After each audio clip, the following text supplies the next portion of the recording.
Hello everyone. So let us continue the topic on problem soils. So we have talked about acidic soils in the previous discussion, and now let us talk the opposite of acidic soils, salt affected soils. Okay?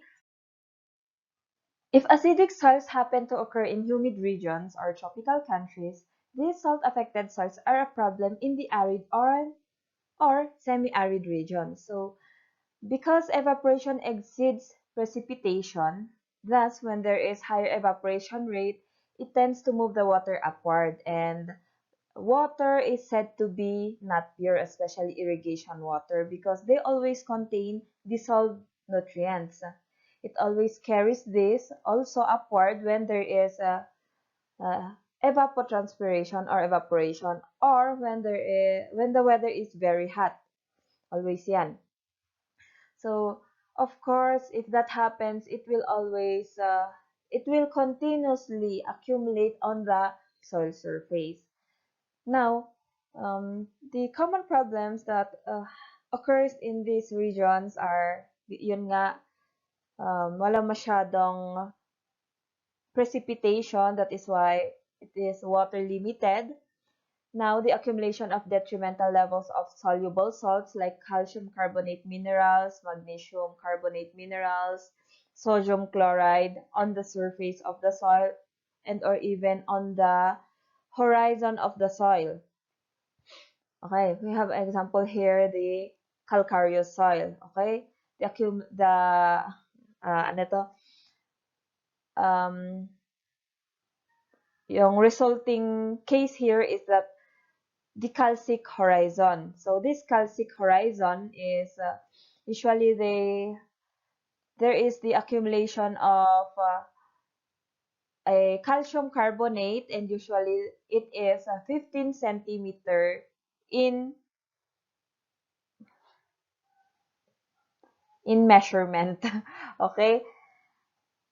Okay. So and these soils are usually high in pH. Now, these conditions are associated with aridity, alkalinity, salinity, and then sodicity. Aridity, of course, when the temperature is too hot, and then there is less precipitation than evaporation. And then alkalinity when the soil is high in pH. Now, salinity and sodicity when these are high in pH and at the same time there is the accumulation of different salts. Okay, and usually the typical salts that are found in irrigation water and um, which also an effect of soil salinity are these. So we are only common with sodium chloride, no, this one. But sodium sulfate, sodium bicarbonate, magnesium sulfate, calcium chloride, potassium chloride, and then potassium sulfate, these are also common salts that are accumulated on the surface because this is what the irrigation water carries with it. Okay, so what happened? So salt affected soils, these are soils with high concentration of salts that it affect plants' health, soil properties, and water quality. They are highly alkaline soils, so their pH is more than 7. Actually, more than 8 pa to. Bakit 7 ito? Okay? So, soils with high concentration of salts that it affects plants' health. Now, take note that when we say highly alkaline soils, when we say alkaline soils kasi, this only means that the soil is high in pH. Pero when we go to, so ayun, alkaline soils are more than 7 in pH. And then soil alkalinity, it is because there is the concentration of hydroxyl ions. That is for soil alkalinity. So, ayan ha. Okay. So, mamaya kasi, kaya ko inuulit kung ano ang soil alkalinity. It is because it is different when we say salt-affected soils. Salt-affected soils, these are the sodic soils, saline soils, and then saline sodic soils. Pero kapag sinabi nating alkaline soils, those are just high in pH but there is no accumulation of the different dissolved salts that were mentioned a while ago, like yung mga magnesium chloride. Okay? So, the formation of salt-affected soils. Saline soils. Okay, saline soils and sodic soils to. Ow. So, paki-correct na lang. Ayoko na i-correct. Okay. Salty soils occur on arid areas, where there is a constant movement of water to the surface due to evaporation and concentrates the salts. Such soils may also be found near the sea coast, where there may be some intrusion of seawater. Okay. So, usually, ang saline or sodic soils, these are near coastal areas kapag sa mga tropical countries naman. Pero kapag sa mga arid regions, okay, kahit hindi yan near coastal regions or coastal seas, okay, when when there is aridity, okay, alkalinity occurs, sodicity occurs, and then salinity also occurs. Okay. Pero sa tropical countries naman kasi, usually doon sa nearby sea waters. Okay. And of course, kapag yung irrigation water natin ay are high in mga salts, like yung mga na-mention kanina, magnesium, calcium, yung mga yon. Okay. So, okay, so this figure here shows us the current processes that leads to salinization. So, the sea level rises here, and then when it rises, of course, it will promote flooding nearby, and also the intrusion into coastal lands. So, ang malapit na land dito is a forest. So now, this forest, it will become deforested. So, deforestation will occur because there is already the fertility reduction of the soil. Now, if that happens, it could not support crop production. Okay, so magiging yung soil na yon because magiging saline soil siya, okay? Hindi na niya ma-support yung growth of crops. Ganyan. And also, in here kasi, no, intrusion of water, it will go here, and usually when this is where irrigation water comes from, or this is where when there is a high temperature, it will carries of course, the water will go upward to the soil surface, carrying the dissolved salts, and then it will accumulate here. So that accumulation will lead to soil salinity or soil sodicity. Okay. Now, let us classify salt-affected soils kasi salt-affected soils are classified accordingly. If it is saline soil, sodic soil, or saline sodic soil. Now, saline soils, this is classified when these are soils that has high concentration of salts in the soil. So soil salinity, this is the total concentration of salts in the soil or the amount of dissolved salts in the soil solution. Okay, so salinization, this is the process that results in the accumulation of neutral soluble salts of chlorides and sulfates of calcium, magnesium, potassium, and sodium. And sodic soils, to differentiate it from saline soils, soil sodicity, this is the concentration of specific ions, especially sodium. Okay, saline soils and sodic soils ha. Baka, when we say, no, ito, okay, when we are talking about the soil itself. Now, salinity, this is the process kasi, okay, of the occurrence of saline soils. So, sodicity, process also of the occurrence of sodic soils. Okay, so ito nga, to differentiate both, okay, total concentration of salts in the soil, while sodic soils, concentration of specific ion called sodium. Okay, so in salinity, we have calcium, magnesium, potassium, plus sodium. But in sodicity, sodic nga, di ba, sabi niya dito, sodic, sodium. Kaya, the concentration of the specific ion, which is the sodium. Now, saline soils, soil salinity, it is measured. Number 1 here is yung electrical conductivity.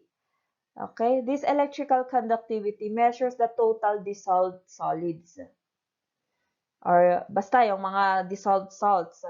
And kapag yung soil solution is high in EC, normally kasi, in normal soils, it has to be 2 electrical, 2 EC only.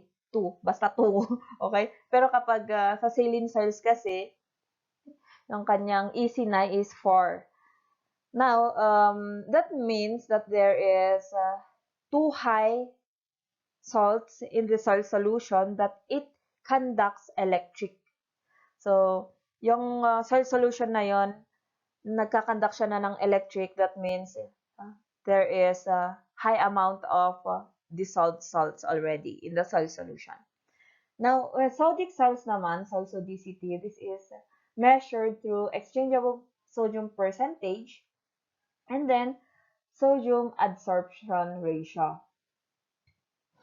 Okay, so these two is,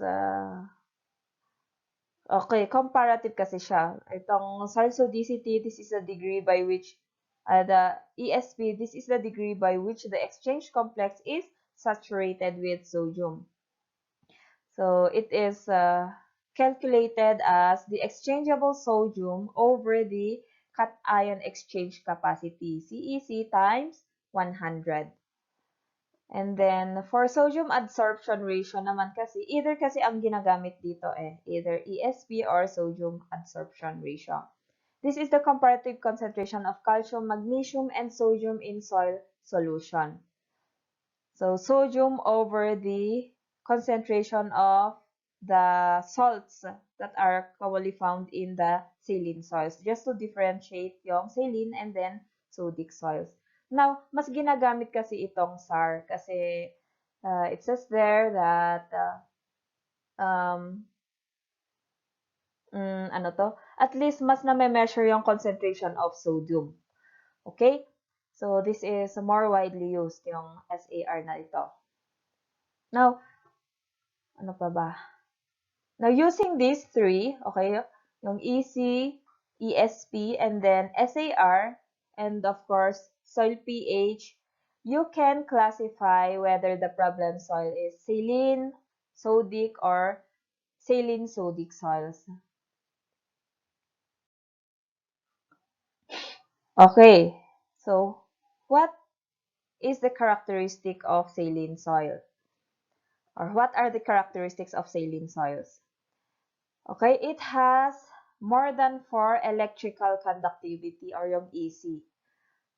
And this is measured in, its unit is millimoles per centimeter. As I have said kanina, normal soils, they have 2 electrical conductivity. Their pH is more than or equal to 8.5.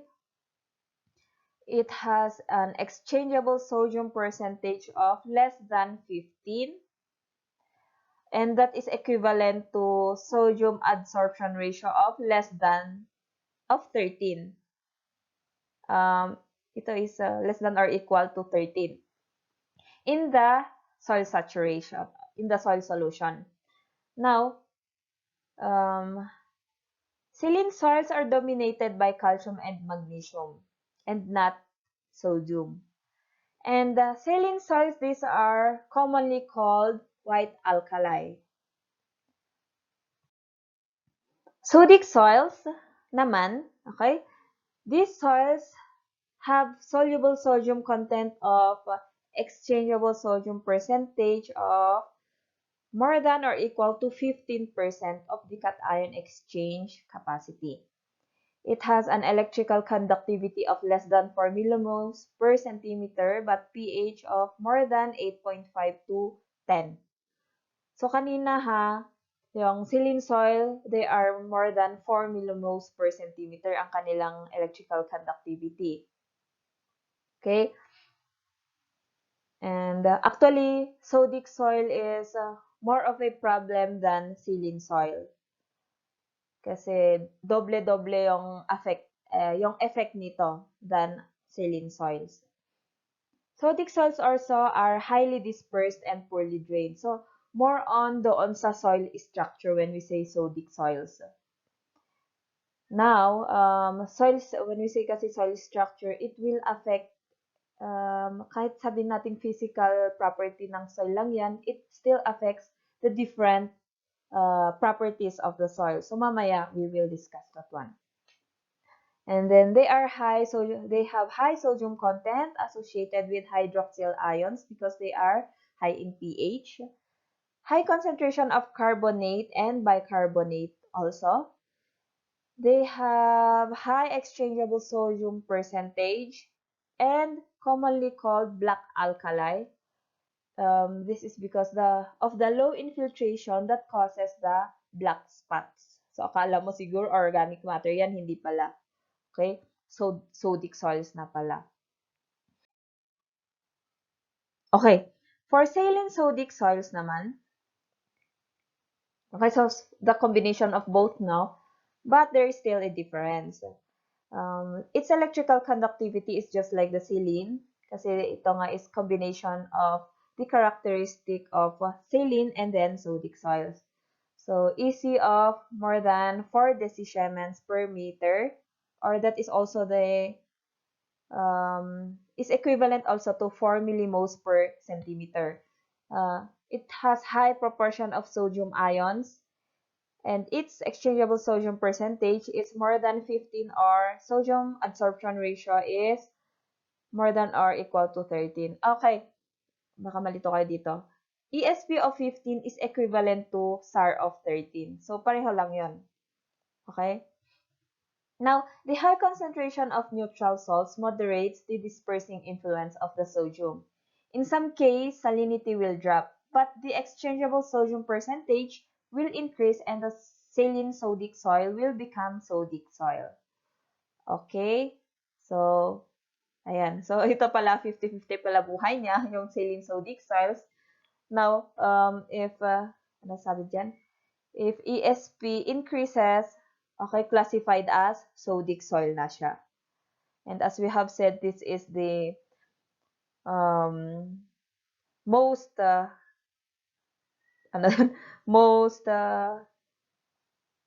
yung pinaka-problema among the three salt-affected soils. Yung sodic soils ha, I'm not talking about saline sodic, okay? Okay. So, ayan to differentiate the three, saline, their EC is more than 4, for sodic less than, and then for saline sodic soils, more than 4. Then for sodium adsorption ratio, saline has less than 13, equal or less than 13. Sodic is more than 13, and then saline sodic soil is more than 13. And for pH, saline soils, it has a pH of 8.5 or less than, and then sodic more than 8.5, and then saline sodic soil of less than 8.5. Now, if you look at the illustration, okay, so this is for saline, yung first na ito, this one. This is an example of saline, and then this one is an example of sodic soils, and then for saline sodic soils. Okay, so in conclusion, it still adversely affects the growth of the plant. Okay, so this illustration further explains to us the classification of salt-affected soils using the electrical conductivity here in the y-axis, and then sodium absorption ratio on the x-axis, and its equivalent na estimated exchangeable sodium percentage or yung ESP. And then, okay, also the classes of plants showing the reduction in growth towards this um, different characteristic of the problem soils. Now, okay, so with this, we can identify whether the problem soil is saline, saline sodic, or sodic soils, and it also shows the reduction in growth of the classes of plants when it comes to its sensitivity to tolerance. Okay, so let's start with normal soils. No? For normal soils, their electrical conductivity should be below 4. Ayan, 4. And then, of course, pH should also be less than 8.5. That is for normal soils. Now, okay, let's start with saline soils. Saline soils, they have pH of less than 8.5. And then, their electrical conductivity is more than 4. Ayan, pataas siya. And then it's exchangeable, although it's so SAR or ESP is less than 13. So ayan ulit ha, sodium absorption ratio of 13 is equivalent to ESP of 15. Okay, so that is for saline soils. And when it comes to okay, next is sodic soils. So they have more than more than 8.5 soil pH, and then more than 13 SAR or 15 ESP here. Ayan. And then, okay, but less than 4 EC. So here. Ayan, 4 EC. Okay, and then for saline sodic soils, kasi combination of both, less than 8.5 pH. And then more than 4 EC. Okay, but less than supposed. But less than 8.5, ano, less than 8.5. No, more than 13 na SAR, and then or 15 na ESP. Okay. So for most crops. Now, for the classification of crops naman when it comes to sensitivity, okay, so sensitive crops could only thrive under normal soils. So up to here lang. Now, for moderately sensitive crops, they could only thrive up to, okay, 6.5 EC. And for moderately tolerant, up to 8, this is 6.5, no, 7 EC pala. And then here, up to 9 for moderately tolerant. And for tolerant crops, from 9 to 12 EC. And then for halophytes, okay, these halophytes, these are crops that could endure high salts in the soil. Okay, so here, could thrive from 12 EC to, okay, or higher. Okay, so that is for the classes of plants. Okay, So if sensitive plants are planted in this kind of soils, of course, there will be a reduction of their growth, or even it would cost them their life. Ano yun? Human lang. Okay. Now, the effects of salt concentration in the soil, ay on soil and then on plants. Now, poor soil structure. There will be clay dispersion or deflocculation. Okay, this is common especially in sodic soils. And then iron-specific effects, chlorine and sodium accumulates to toxic levels. Okay, and then nutrient imbalances, when there is accumulation of these elements, there will, okay, lalo na yung sodium. So high sodium can induce potassium and calcium deficiencies. So yun nga, you know, imbalances occur when hindi nagkaintindihan yung dalawang element kasi. Okay? So, ayun. Okay? And also, it inhibits microorganisms. Now, the effects of salt concentration on plants, the osmotic effect, direct toxicity, and then plant stress. Okay, so first is yung effect ng salt concentration on soil, no? So, of course, ang direct effect kasi, it always happen on the soil. And then kapag sinabi nating indirect effect, yun na yung plant. Okay? So, in here, there will be clay dispersion or deflocculation. Okay? When there is dispersion kasi, the soil particles finds it hard to stick with each other, no? But when this happens, so there is a soil dispersion of particles, no? Now, these dispersed particles will clog the pores of the soil itself.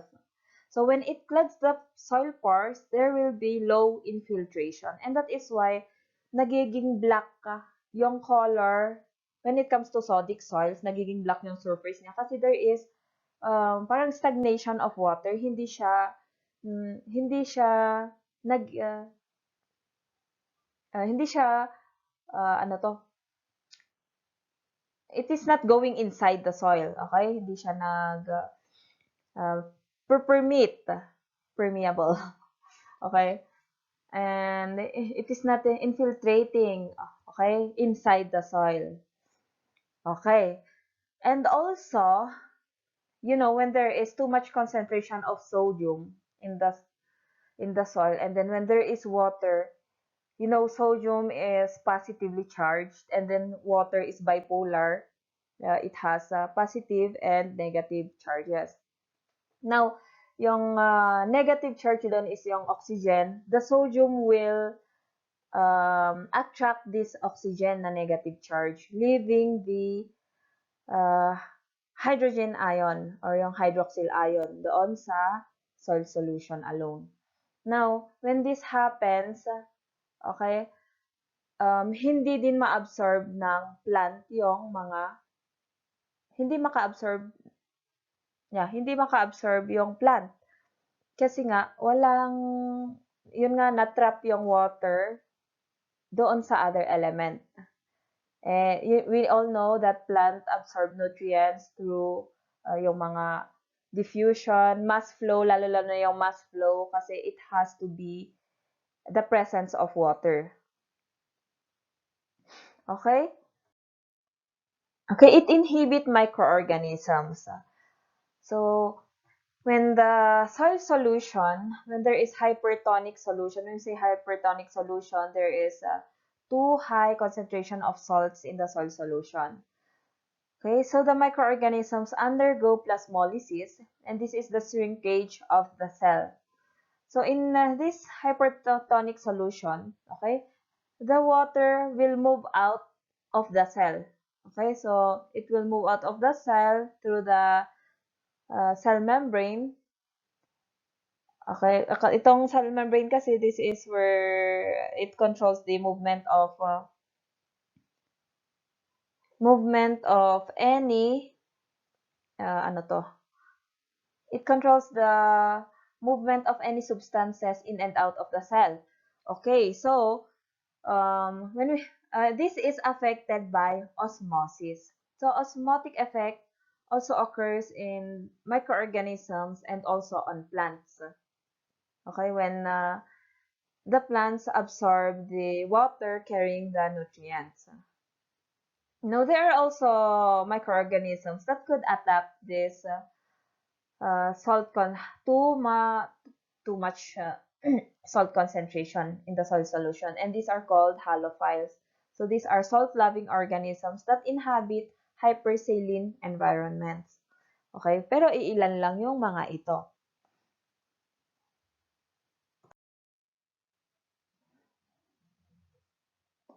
And then, yung effect of salt concentration on plants. So, yun na nga yung osmotic effect, or is the movement of solvent through a semi-permeable membrane into solution of higher solute concentration. So, in here, okay, when so figure A na ito, uh, non-saline solution. Okay, normal soil. And then for this figure letter B, we have here the saline soil. So saline soil has too much salts in the soil solution. Now, the plant will give up its water. Kaya siya nag-drought. Ayan. Kasi nga, the water should move from a higher concentration of solute, lower concentration of solute to a higher concentration of solute in order to maintain or equalize or balance okay the soil solution. Okay, so when that happens, no, what will happen to the plant? Of course, it will shrink also. Kaya yan, drought looking siya. So, kapag napansin ninyo ganito, okay, check ninyo yung soil ninyo. Baka hindi naman dahil kulang yan sa water, but because the soil is affected with too much salts. Okay, pero hindi naman masyado nangyari dito yan. Okay, solute ko on both sides. Okay. Okay, direct toxicity and or plant stress. So, yun nga. The plant will hardly absorb the soil nutrients. Okay?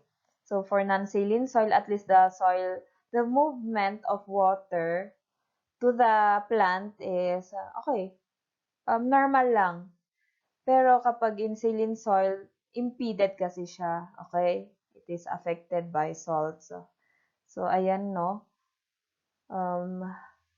Low water uptake by plants because of osmotic effect. And sometimes nga, the plant will give up the water going back to the soil. It will go back to the soil. Okay, and when that happens, may stress yung plant. So, nandyan okay, there will be sterility. Hindi siya makapag-produce ng fruits or flowers. Less pods for pulses, less seed weight, low yield, less harvest index. And then it inhibits seed germination. What else? There will be declined photosynthesis. Okay, when there is declined photosynthesis, what will happen? It cannot produce sugar, energy, mga ganyan. Okay. Decreased water content. Okay. Low osmotic potential. Leaf burning also will occur. Chlorosis, and then leaf. Okay, I cannot. Okay, so iyon. Okay, plant stress na yung plant. Okay. Kasi nga, yung absorption of nutrients is very low. It cannot absorb. Nahihirapan siya. Okay, so this is an example of rice. White leaf tips and rolling of leaves occurs. Or yung burning din. Drying of leaves, reduced root growth, and then sterile spikelet. Okay, reduced root growth kasi nga doon sa soil structure, no? Yung root growth proliferation is affected. Kaya ganyan. Okay,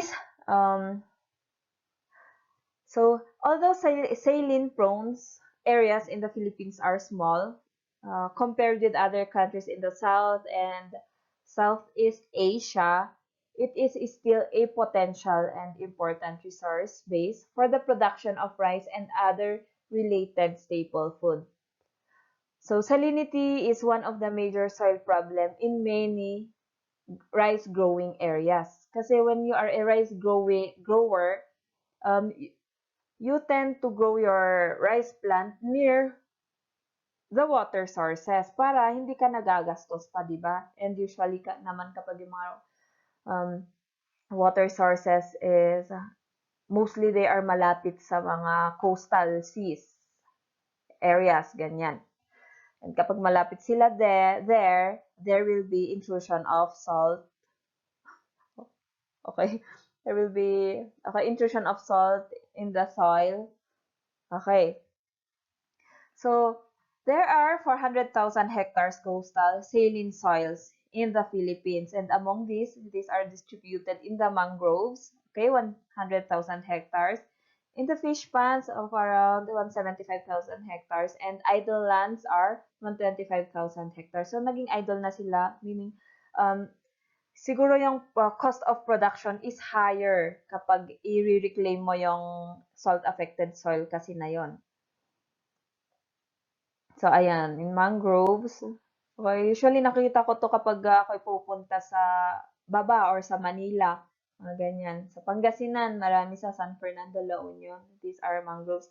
You can also identify soils that are affected with salts if there are the occurrence of this kind of plants, yung mga nipa, ano ba tawag sa mga yun? Nakalimutan ko naman na.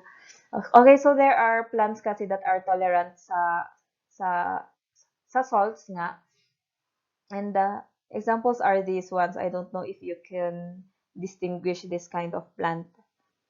Pero yun nga. So meaning kapag ganyan, you can conclude that the soil near it or the soil nearby is affected with salt concentration. And then fish ponds, and then ayan, idle lands. Ayan. So it inhibits the growth of the crops, kaya naging ganyan na. Naging idle siya. Okay, potentially affected by saline water intrusion. Okay, usually in Cagayan Valley and Bicol region, there are about 700,000 hectares. Kawawa naman sila na siya. Okay, so ito din. Ano ba yung tawag dito? Hindi ko na maalala. Na-search ko to eh. I'm sorry. Okay, and then, ayan. And, Cagayan Valley, Cagayan region, they are one of the top most producing region when it comes to rice production.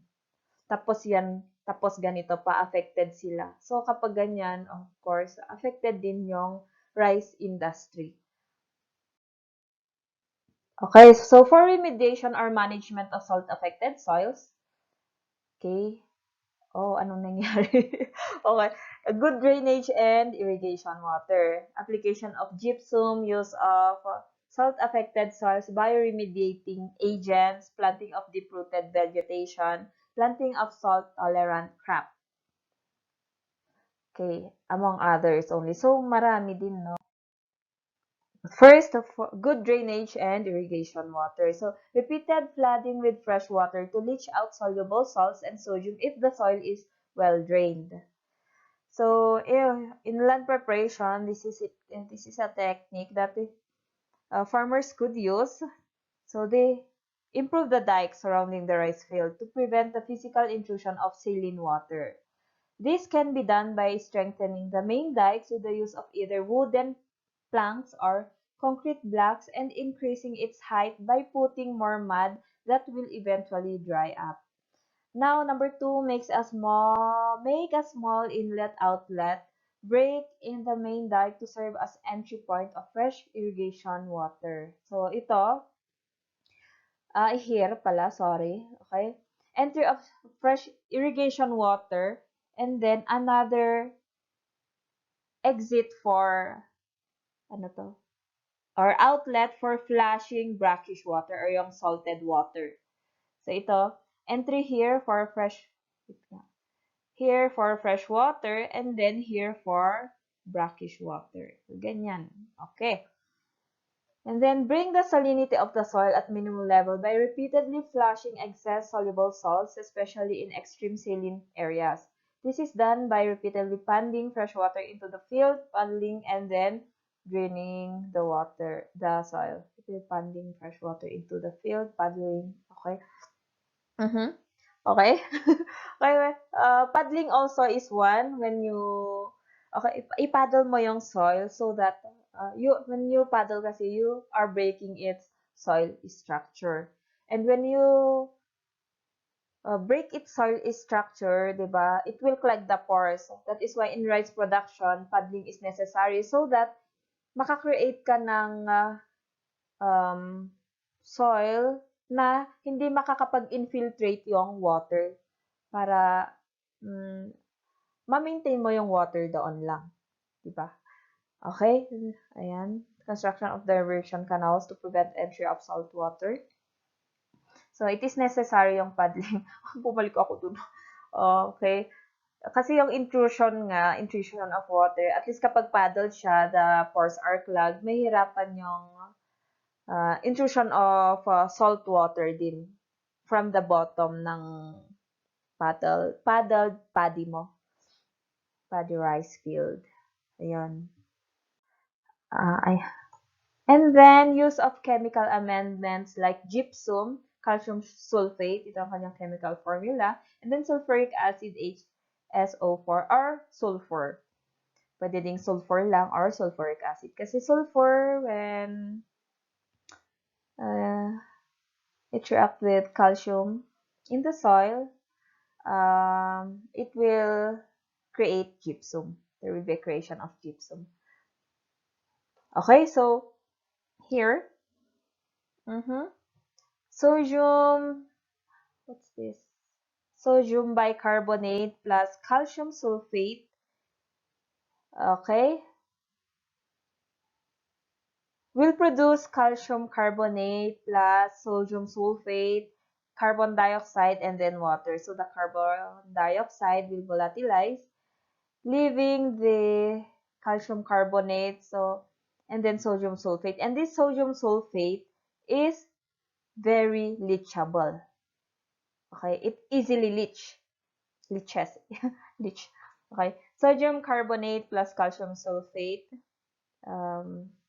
Okay, this is a reversible process. Will produce calcium carbonate plus sodium sulfate. And again, this is, okay, leachable. Okay. Okay. So, for sodic soils, kasi they have high amount of sodium in the soil colloid, soil solution, or soil particles, okay? Plus calcium sulfate in the gypsum, yan. And this is a reversible process. It will produce calcium, it will, it will exchange with the calcium in the soil solution. So the calcium will now occupy the soil colloid. So when calcium occupies the soil colloid, it promotes soil stability or soil aggregation. Now the free sodium sulfate is, again, this is leachable. Okay? So it also almost the same ng explanation with sulfuric acid. So sodium plus bicarbonate plus sulfuric acid will produce carbon dioxide, and then this will volatilize. Water plus sodium sulfate, and this is leachable. Okay, and then this another one, So, sodium carbonate plus, so, itong mga examples, no, so, ano to? Bicarbonate, carbonate, sodium bicarbonate, carbonate. These are what, so the saline soils contains kasi. Okay? So, ayan nga. If you add sulfuric acid, there will be the creation of carbon dioxide, water, and then sodium sulfate. And then again, this is leachable. So, ganon din, it will exchange with the sodium, the hydrogen ion will exchange with the sodium in the soil colloid. So, ayan, the hydrogen ion now is in the soil colloid. Now, the sodium will react with the sulfate. Okay, nag-exchange kasi sila eh. Ayan. And this product is leachable. So, ganun lang din. Na kung, pero syempre, this is a little bit mahal na management. I'm so sorry. You correct na lang the spelling, ha? Ano ba yan? Okay, so for gypsum requirement, it is calculated through the exchangeable sodium percentage times cation exchange capacity times total weight of soil. Okay, so you have to know muna yung ESP niya and then CEC.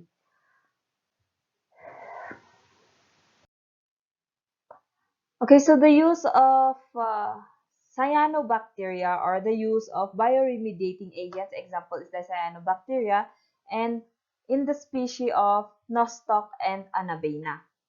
Now, cyanobacteria are photosynthetic bacteria that represent one of the largest and most comprehensive groups of microorganisms found in a variety of habitats. So meaning, their ability to survive in extreme condition is their advantage.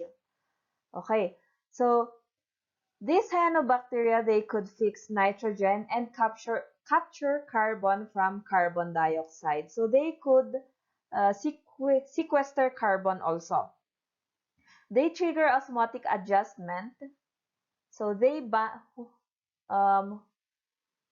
in here, it binds sodium ions via biosorption. When we say biosorption, this is a process of rapid and reversible binding of ions. So yung sodium ion from aqueous solution onto functional groups that are present on the surface of the biomass. Okay, so it will transform also sodium into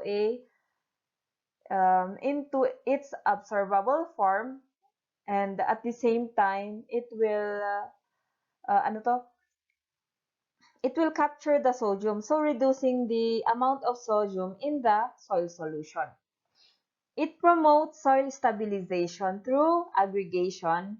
It forms symbiotic relationships with other microorganisms, which in turn form endophytic and rhizospheric associations with plants. So in here, it forms symbiotic relationship with both other microorganisms and plants. So they could live inside the root of the plants, wherein in that case, it captures these gases, no, and then transforms it into an absorbable form that is easily absorbed by plants. Okay? So, itong photo na ito, no? So, this is a mechanism of salt-affected soil remediation by cyanobacteria. Okay, so cyanobacteria produces EPS, which is an extracellular polymeric substances. And this EPS form biofilms with other microorganisms and biosorb sodium. So, yun nga yung biosorption. Okay, so EPS enhance soil aggregation then and produce plant growth promoting substances. Okay, cyanobacteria also fixes the nitrogen from the atmosphere and the carbon dioxide. Okay, cyanobacteria also forms here symbiotic relationship with other plant growth promoting bacteria, which in turn form endophytic and rhizospheric associations with the plants. Okay, so I have explained that naman a while ago. Okay, so how does it remediate the salt-affected soil? Medyo matagal ito na process, no? Pero it is still one of the suggested remediation for salt-affected soils. So actually, yung nabasa ko is it took them 4 years. Tapos yung pH of the soil is from 8.5, ano pala, 9.5 pa yata yun. 9.5, tapos bumaba siya na pumuntang 7.5. Okay? Within 4 years. 2 to 4 years. Okay? So that is just for an additional knowledge. And of course, planting of deep-rooted vegetation. This planting of deep-rooted vegetation is because, yung water table, it will not continue to go upward if the vegetation is deep-rooted because the vegetation will absorb the water na doon sa may subsurface, 'di ba? So, wala nang continuous upward movement of water doon sa surface mismo. Okay? So, ano pa? And also, this deep-rooted vegetation must be salt tolerant. Okay? Now, a cheaper way is by planting salt-tolerant crops or yung mga halophytes. Halophyte crops. Okay. So, kasi kung malawak yung area, tapos kung soil kasi yung i-adjust, you have to weigh, no? Kung ano yung mas magastos. Mas costly ba yung kung i-adjust mo yung soil or kung sa plant ka na lang mag-adjust. So, there are also plants that are tolerant naman sa mga ganitong kind of soils. Examples are yung peas, coconuts, and then rice also, the variety of PSBRC 48. Okay, so in here, so we have here the tolerant crops, medium, and then sensitive crops. Barley, under tolerant crops, barley, sugar beet, cotton. For forage crops, Bermuda grass, wheatgrass, tall, fescue. This is in other countries. Vegetables, beets, asparagus, fruits, date, palm. Okay, we don't have it here.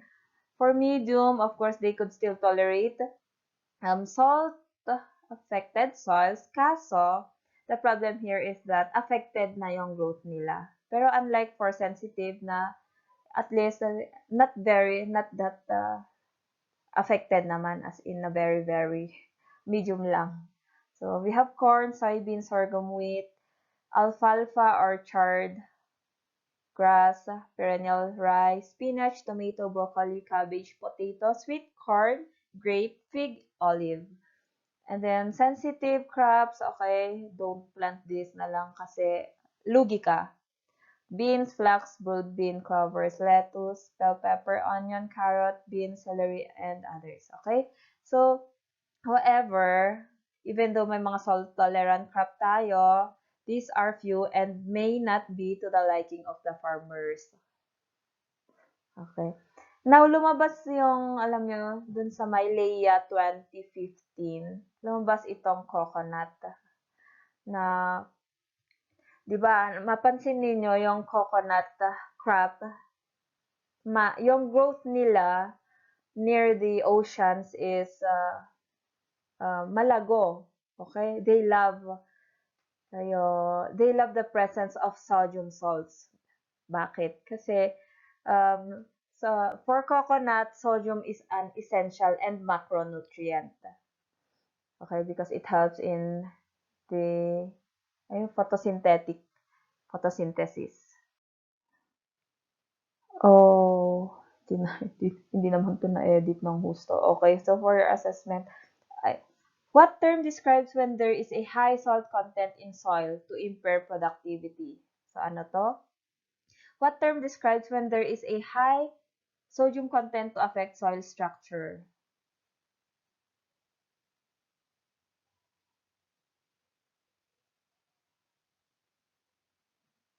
Okay, so this is yung effect.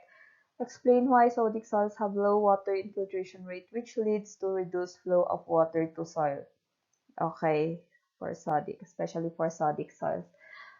Aha, okay, so that's it. Goodbye and thank you very much. Okay, dito tayo sa Did You Know? Okay, so December 5 was declared the World Soil Day. Ito yung pinakaunang declaration for World Soil Day. Pero until now, this World Soil Day is being celebrated annually. So, in different year, they have different themes. And that is why also kung bakit ang year 2015, so it started year 2015, no? Year 2015, that is the International Year of the Soil. International Year of Soil, sabi niya doon. Now, for World Soil Day 2015, they have this theme, Soils a Solid Ground for Life. 2016, Soils and Pulses, Symbiosis for Life. So, yung importance ng legumes or yung mga nitrogen rich plants. Okay? 2017, Caring for the Planet Starts from the Ground. 2018, Be the Solution to Soil Pollution. 19, Stop Soil Erosion, Save Our Future World Soil Day. Future, ano ba sinasabi ko? Okay, for 2019. And then 2020, Keep Soil Alive, Protect Soil Biodiversity.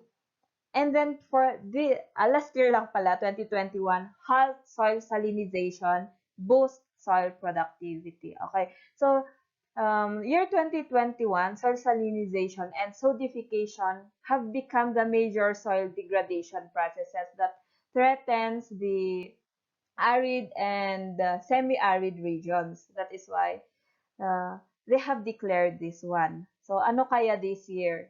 So, this is raised. Okay, so ito is for us to be aware of the importance of maintaining healthy ecosystems and human well-being by addressing the growing challenges like this soil salinization, soil sodification, soil salinity, and among others. Soil aridity, acidity also, of course, I will include pa rin. Okay.